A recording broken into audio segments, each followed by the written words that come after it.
ترتيب دوري روشن بعد الجولة السابعة.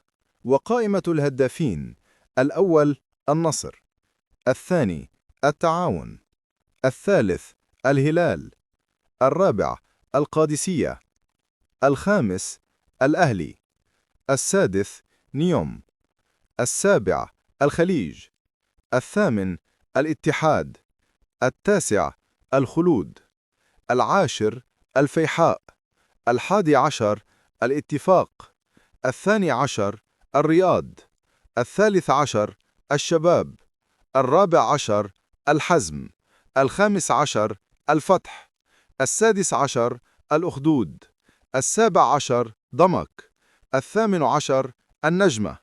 قائمة الهدافين: الأول كل من جواو فيليكس النصر 9 أهداف، جوشوا كينغ الخليج 9 أهداف، الثالث كريستيانو رونالدو النصر 8 أهداف، الرابع جوليان كينيونس القادسية 6 أهداف، ماركوس ليوناردو الهلال 6 أهداف.